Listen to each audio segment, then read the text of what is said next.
잠깐만요. 세상은 정준영 씨가 3년 전에 벌어졌던 성관계 촬영 문제, 고소 문제, 경찰 수사, 적절성 문제 이런 걸로 매우 시끄럽습니다. 자세한 내용 영상 보시고 이슈 따라잡기로 안과 밖까지 샅샅이 한번 뒤져보도록 하겠습니다. 이번 사건을 국민권익위에 처음 신고한 방정현 변호사가 추가 제보를 받았다면서 SBS 끝까지 판다팀을 만났습니다. 경찰이 그 업체 측에 증거를 인멸을 해달라고 하는, 그러니까 증거를 즉 인멸 교사하는 그런 내용이 담긴 그런 녹음 파일이거든요. 지난 2016년 정준영 씨 사건을 수사한 경찰과 사설 포렌식 업체 간 전화 통화를 녹취한 것입니다. 전화 통화가 이뤄진 시점은 2016년 8월 22일. 사설 포렌식 업체가 가수 정준영 씨 휴대전화에 대한 포렌식을 한창 진행하던 시점입니다. 성동용사 우리가 사건을 하다 보니까 또 이제 아까 꼬이는 게 있어가지고 여기 데이터를 맡겨놨다고 그래가지고요. 그리고 시간이 걸리잖아요. 네, 그쵸. 알다시피 저희 담당자가 지금 휴가 중이라. 포렌식 작업이 끝나지 않았다는 걸 알면서도 경찰은 정준영 씨 휴대전화에 데이터 복원이 불가능하다는 확인서를 써주면 안 되겠냐고 묻습니다. 어차피 본인 시인이니까 시간이 없어가지고요. 그래서 데이터 확인해본가 기계가 오래되고 노후되고 그래가지고 데이터 복원 불가능해가지고 확인서 하나 써주면 안 될까 해가지고요. 하지만 업체 측은 그런 경찰의 요구를 거부했습니다. 저희도 어쨌든 하는 일이 좀 그런 거라 절차상 행위는 좀 있어야 되고요. 왜 안 되는지도 얘기해야 되니까 좀 그렇습니다. 결국 경찰은 이틀 뒤 포렌식 결과를 받아보지 못하고 정 씨 사건을 검찰로 송치했습니다. 포렌식 결과는 나중에 따로 송치하기로 했다는 겁니다. 취재진이 전화 통화를 했던 경찰관에게 물어봤습니다. 이 경찰관은 복원 불가 확인서를 요구한 사실이 없다고 말합니다. 혹시 복원이 어렵다라는, 복원이 불가하다는 확인서를 하나 써달라라고 요구한 적이 있습니다. 지금 내가 복원 불가 확인이란 말인데 용어도 처음 들어보는 말이고 어떻게 담당 수사관이 그런 얘기를 해달라고 사설업체에다가 의뢰 흔드는 건 말도 안 되죠. 그런 걸 요구하면 안 되는 거죠? 안 되죠. 요거만 안 되게 왜냐면 진행 중인데. 전화 녹취의 존재를 나중에 이야기하자 전화 통화한 건 맞지만 그런 말을 한 기억은 없다고 말합니다. 아유, 내가 통화한 거는 맞지만 그렇게까지 그 당시 할 상황이 아닌데, 그죠? 지금 보니까는 지금 내가 상당히 입장이 지금 남자의 입장이라고 그러죠? 지금 제가. 이번에 드러난 정준영 씨와 지인들의 디지털 성범죄 행각이 당시 휴대전화에 고스란히 남아 있었지만 경찰은 끝내 포렌식 결과를 받아보지 않았습니다. 이슈 따라잡기 순서 돌아왔습니다. 김수민 시사평론가 나오셨습니다. 어서 오십시오. 네, 안녕하세요. 안녕하세요. 저는 저 기자의 보도를 보면서도 믿기지가 않던데 무슨 사건이 터지면 이 휴대전화 압수 뭐 확보는 기본 중에 기본이 돼버렸잖아요. 이 안에 모든 게 다 있으니까. 네, 그렇습니다. 근데 포렌식을 마쳤는데 포렌식이 불가하다라고 확인서를 써달라? 네. 저게 이해가 되세요? 무슨 얘기인지? 뭐 경찰 쪽에서는 처음에 그런 말을 한 적이 없다고 부인을 했지만 결과적으로 뭐 객관적으로 그렇게 확인 불가하다라는 말을 부랴부랴 좀 받으려고 했다고 볼 수 있겠고, 네, 차근차근히 굉장히 꿰뚫다시피 사건을 확인을 해야 될 경찰로서는 직무유기에 해당하는 그런 일을 했다라고밖에 규정할 수 없겠습니다. 자, 본질적인 것부터 좀 해보죠. 그 정준영 씨가 입국했죠? 네, 그렇습니다. 경찰에 출석했습니까? 예, 오늘 오전 출석을 했는데. 아, 방금 전에? 근데 이 문제가 사실 그저께 입국을 할 때 긴급 체포를 했었어야 할 사안이 아니었나. 아하. 예, 명백하게 다 사건이 드러나 있는 상황이었고 본인도 인정을 하고 있다면 하루의 시간을 더 주면 그 사이 어떻게 되겠냐 상상을 해볼 수가 있겠죠. 증거가 또 추가로 인멸될 가능성이 있기 때문에. 근데 본인이 다 인정을 했잖아요. 모든 범죄 행위에 대해서. 그러니까 인정을 했지만 어쨌든 더 사건의 진상들이 나올 수도 있고 그런 상황에서 증거인멸의 우려를 생각했다면 긴급 체포하는 것이 맞지 않았을까. 마치 최순실 씨가 예전에 입국했을 때 바로 체포하지 않았고 맞아요. 얼마간의 시간을 줬던 그 장면이 생각날 정도로 그러네요. 경찰의 대응이 현재도 굼뜨다라고 지적할 수밖에 없겠습니다. 날카로운 지적이십니다. 예, 국민들 입장에서 보면은 그래 들어오면은 저런 정도의 범죄 행위를 저질렀으면 바로 긴급 체포를 해서 또 휴대폰을 해야지. 그걸 하루 묵히면은 또 자기들끼리 말 맞추고 증거인멸하고 그럴 텐데. 자, 좋아요. 그러면 저만한 또래의 자식을 기르는 입장에서 저들이 어떤 범죄 행위를 하고 그런 동영상을 찍어서 자기들끼리 돌려보면서 낄낄대고 그 안에 누가 있고 한 거는 우리의 관심 사항이 아니로 좀 뒤로 좀 치고 그건 범죄 행위니까. 제가 궁금하고 여쭤보고 싶은 거는 지금 포렌식을 할 수 있었는데 불가한 거로 덮었던 저 사건 지금 사건이 아니라 3년 전 사건이죠. 네, 그렇습니다. 그럼 그 3년 전에는 그 비결이 뭐였습니까? 경찰이 왜 저렇게까지 해서 봐줬느냐? 이게 핵심 아닌가요? 현재 알려지기로는 그 카톡방의 대화에서 조금 이상한데 경찰총장이라는 존재가 언급이 됐어요. 대한민국의 경찰총장이라는 분이 있나요? 이게 경찰은 오타인지 청장이고 검찰은 총장이죠.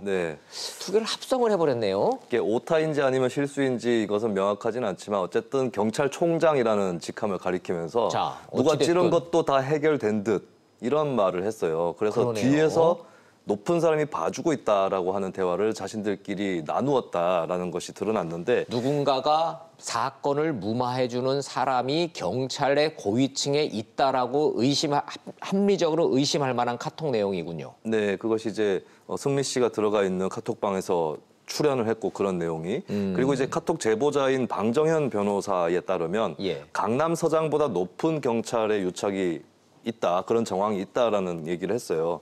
제가 한번 좀 추정을 해보면 경찰총장 이렇게 부정확하게 직함을 알고 있는 그런 사안들을 봤을 때는 명확하게 이 사람이 경찰청장인가 이거는 조금 의문의 여지는 있습니다. 어쨌든 높은 사람인데 사실은 뭐 이런 사례들을 평소에 일상에서도 볼 수 있거든요. 예를 들면은 교육청에서 누가 일을 하고 있는데 그냥 교육감이라던가 뭐 이런 식으로 굉장히 추상적으로 가리키는. 교육감이나 교육청 같이 일반인들이 뭐 흔히 언론에서 자주 나오지 않는 직함들은 헷갈릴 수가 있는데 검찰총장과 경찰청장을 헷갈렸다라는 얘기는 아이돌 출신들이니까 사회 문제에 별로 관심들이 없는 직군에 사는 연예인들이니까 헷갈렸을 수는 있겠죠. 그럴 가능성이 있고 어떤 직함이라기보다는 경찰 쪽에 높은 사람이라는 뜻인데 그럼 강남서장보다 높다고 하면은 아마 총경급보다 높은 경무관 내지는 치안감, 치안정감, 치안총감 요 사이에 있지 않을까. 그렇게 또 추정을 할 수 있겠습니다. 이야, 여러 사람 지금 밤잠 못 자겠군요. 그렇습니다. 그렇죠. 네, 일부 서장들이 이제 경무관급에 해당을 하고 지방청 고위관부나 또 경찰청 고위관부들이 뭐 치안감이라던가 이쪽 직급에 분포를 해 있죠. 그쪽으로 좀 좁혀볼 수 있지 않을까. 방정현 변호사의 말이 맞다면 그렇게 보여집니다. 혹시나 싶어가지고 당시 경찰청장이었던 분이 누군가를 찾아봤더니 뭐 얘기를 이름 말하기는 좀 그렇고 그분 반응을 봤더니 자기는 이런 아이돌들 이름도 들어본 적도 없고 전화도 해본 적도 없고 뭐 모른다는 거예요. 아예 몰랐대요. 그 한 가지 더 추정을 해볼 수 있는 건 이렇게 본인들은 직함 이름도 정확하게 모르고 있는데 그 누군가를 뒤에 두고 있었다는 거는 이 라인을 구축하는데 조직적으로 여러 사람이 개입했을 가능성이 대단히 높다라고 볼 수 있고 막상 그 누군지는 모르지만 호칭된 그 큰 인사는 직접적으로 그 아이돌을 몰랐을 수 있겠고 중간에 관계된 사람들 분명히 많이 있을 것이다. 아이돌 측이든 경찰 측이든 그렇게 또 의심을 해볼 수 있겠습니다. 직설이라는 프로그램에서 우리가 사건의 본질을 좀 명확하게 규정하고 갈 필요가 있어서 제가 김평론가한테 여쭤봅니다. 승리가 됐든 이 정준영이라는 이 그 연예인이 됐든 그들이 본인들끼리 어떠한 범죄 행위를 저지르고 돌려보면서 낄낄대고 했던 이거는 본질이 아닌 거예요. 이건 범죄인 거예요, 그냥. 처벌하면 되는 거죠. 그렇습니다. 그죠? 그 행위가 나타나면. 그리고 문제는 이제 이런 아이돌 사이에서도 나타나는 불법 동영상 촬영 및 공유 이 문제가 사회적으로 워낙 심각한 문제라서 특히 더 여성분들이 뭐 공부를 하시는 건데 문제는 이들을 둘러싸이는 구조를 봐야 되겠죠. 바로 그걸 여쭤보는 거예요. 그래서 제가 지금 여쭤보는 겁니다. 3년 전에 한 번 걸렸잖아요. 그렇습니다. 문제가 됐고 고소가 됐잖아요. 근데 이런 식으로 누군가가 봐줬다는 얘기를 자기들끼리 저렇게 자랑까지 했다면 연예 기획사라고 하는 새로운 권력과 경찰이라고 하는 기존의 권력이 유착돼 있다라고 국민들이 의심해도 지금 충분한 증거가 있는 거 아닙니까? 네, 이미 버닝썬 사건에서 경찰과 클럽 간의 유착이 그대로 드러나서 지금 현재 경찰에서도 이 수사를 일선에 맡기지 못하고 버닝썬 같은 경우 광역수사대에서 수사를 하고 있는 그런 상황이기 때문에 경찰과 뭐 연예계 이쪽 간의 커넥션이 이미 확인되었다라고 볼 수 있겠고요. 어떻게 보면은 경찰뿐만이겠는가 이것도 같이 의심을 해볼 수도 있겠습니다. 그러네요. 네, 정치, 경제 쪽의 여러 분야에서 이 사건에 연루되어 있는 사람들이 많이 있을 수 있다라는 것이고 안 그래도 지금 10주년, 그러니까 장자연 씨 사건 10주기입니다. 근데 이제 이런 사건을 해결하지 못하면 10년 뒤에 제2의 장자연 사건이 될 수 있다라고 하는 그런 대중적인 또 우려가 있기 때문에 지금 뭐 사실은 얼핏 그 땅 위에 올라와 있는 고구마를 캔답시고 탁 건드렸는데 밑에 지하 괴물이 살고 있었고 그 손을 건드린 그런 꼴이 될 수도 있다라는 것을 말씀을 드리고 싶습니다. 흔히들 이런 걸 나비 효과라고 그러는데 한 명 더 있죠. 뭐 음주운전을 경찰이 봐줬다라고 하는 걸 또 자랑했다가 또 문제가 된 그 연예인은 또 누구죠? 지금 현재는 이제 단체 채팅방에 있어서 여러 사람들이 대화가 오고 갔는데 누가 어떤 말을 했는지 뭐 구체적으로 일일이 다 밝혀져 있지는 않습니다. 그러나 그래서 근데 이제 경찰 측에서는 그게 누군지는 그 자료를 입수했기 때문에 알 수가 있는 것이고 그리고 이제 음주운전 관련한 그 혐의를 받고 있는 그 연예인은 최종훈 씨. FT 아일랜드라고는 또 나름 또 유명한 또 아이돌 그룹이라며요. 그렇습니다. 그러면 음주운전을 했는데 저렇게 멀쩡히 연예 활동을 계속하고 사건 자체는 그냥 뭐 유야무야 그냥 되고 그러면 또 경찰이 또 의심을 받을 수밖에 없는 상황이군요. 네, 그렇습니다. 신문 일면에 날 수 있었는데 대서특필감이었지 이런 대화가 유명해질 수 있었지. 카톡방 멤버들 사이에서 오고 갔거든요. 그렇다면은 저 대화로 봤을 땐 뭐 저게 무슨 꾸며낸 얘기라든지 가상 상황극이 아닌 이상은 더 크게 드러날 수 있는 일을 누군가가 혹은 경찰이 덮어줬다라는 정황이 명백하다고 볼 수 있습니다. 자, 그러면 1차적인 본질은 한류 바람을 타고 아이돌이라는 이 직업이 연예인이라는 직업이 젊은이들의 우상이 됐어요. 그래서 이들을 키우고 있는 연예 기획사가 이제는 울트라 슈퍼 갑이 됐고 거기에 돈이 모이다 보니 돈이 권력이 됐고 돈으로 모든 거를 해결을 하고 사고를 치면은 뭔가를 무마해주는 뭔가 커넥션이 있는 거죠. 그렇습니다. 거기까지는 충분히 의심할 만한 거죠. 네. 쇼비즈니스를 타고 굉장히 거대 기획사가 몸집이 커진 것이고 돈벌이만 커진 것이 아니라 이제 권력을 등에 업을 정도. 돈이 권력이 돼버렸어요. 예, 그렇습니다. 그리고 그 돈과 권력과 경찰이 유착한 흔적들이 지금 역력히 드러나는 겁니다. 자, 앞으로 경찰 어떻게 하겠답니까, 이걸?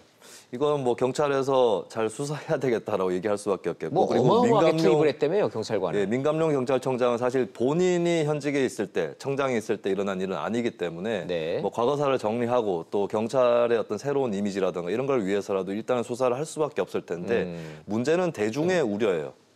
제 식구 봐주기를 하지 않을까라고 하는 그 우려가 있는 것이고 그 우려를 의식했기 때문인지 이낙연 국무총리가 좀 직접 나서서 경찰이 엄정 수사하라고 다시 한번 다그치는 그런 또 모양새를 연출하기도 했습니다.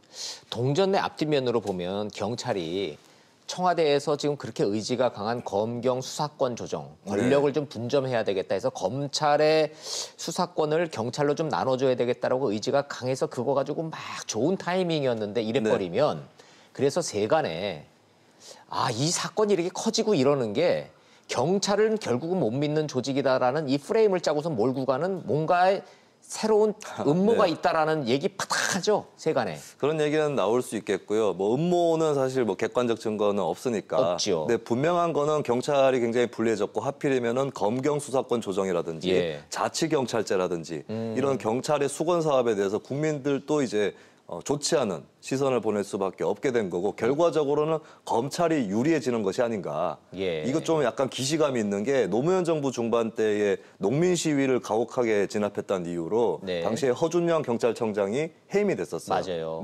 그때 하필이면 허준영 청장이라든지 이쪽에서 검경 수사권 조정이나 이런 것들로 굉장히 좀 해보겠다라고 하는 그런 분위기였는데 그때 당시에 나왔던 얘기가 저러면 검찰이 좋아지는 거 아닌가. 이런 얘기가 나왔었거든요. 이번에도 그런 얘기는 충분히 나올 수 있을 것 같습니다. 우연입니까? 필연입니까? 검경 수사권 조정을 가지고 경찰이 좀 힘을 좀 실는가 싶으면 예외 없이 대규모 경찰 비리 유착 사건이 터져요. 네. 한 번도 그 패턴을 벗어나 본 적이 없어요. 지난 20년 동안. 그렇습니다. 혹시 이번 버닝썬 사건도 그런 거 아닌가라는 의심도 인터넷상에 파다하던데. 네. 근데 저는 경찰 스스로는 그런 음모론에 절대 빠지면 안 된다고 생각하고요. 예. 그만큼 경찰의 문제점이 상존에 있었기 때문에 언제든지 예. 뽑아서 쓸 수 있는 그런 비리들이 있었다라고 자정을 해야 될 것이고 예. 본인들이 이루기 위해서 지금까지 노력해왔던 검경 수사권 조정을 위해서라도 예. 이번 수사를 철저하게 스스로 파헤치고 자신의 조직에서 문제가 있었던 사람들을 속아내는 그런 조치를 해야 될 것입니다. 아, 정확하게 지적을 해주셨네요. 정준영이 됐든 누가 됐든 그런 일탈한 연예인들이 저지른 범죄 행위에 관심을 가질 게 아니라 경찰은 이번 기회에 스스로 얼마나 뼈를 깎아내는 네. 자정 노력을 하느냐를 국민들한테 보여주지 않으면 이번 싸움은 또 검찰의 한판 승으로 또 끝날 거다. 그렇습니다. 철저하게 자기 세신을 하고 스스로의 문제를 스스로 무너뜨린다라고 생각을 할 때만이 검찰에게 비교해서 좀 처해져 있는 그 수렁에서 헤어나올 수 있을 것이다라고 예. 봅니다. 아이, 하도 뼈를 많이 깎아서 깎을 뼈가 남아 있긴 한가 싶기는 해요. 이게 말로만 뼈를 깎는다고 했기 수십 때문에. 년 동안 경찰도 그렇고 검찰도 그렇고 뭐 꼭 윗사람들 나와서 하는 얘기 보면 뼈를 깎는 성찰을 하겠다고 그러잖아요. 네. 더 깎을 뼈가 남아 있을까 모르겠습니다. 아예 무너뜨리고 새로 세워야 될 것 같습니다. 예, 예. 맞아요. 자, 이렇게 이런 상황이 이 사안의 본질이라는 점. 네. 예, 예. 아, 잘 지적해 주셨습니다. 좋습니다. 국회로 한번 가보죠. 네. 나경원 나비 효과. 자, 나경원 원내대표는 결국 남는 장사 했습니까? 한 이틀 지났는데 어떻게 됐어요? 네, 나경원 원내대표 개인적으로는 네. 남는 장사를 했다고 보여집니다. 당내에서 개인적으로? 많은 인정을 받게 되었고, 네. 근데 다만 이제 구조적 중장기적으로 자유한국당이 확장해 나가는 데에 필요한 그런 행보를 했는지는 의문이 되겠고요. 좋아요. 자, 그러면 네. 제일 이제 분명한 거. 선거제를 패스트트랙으로 좀 올리겠다라고 지금 압박이 심하죠. 네, 그렇습니다. 한국당 어떻게 할 것 같아요?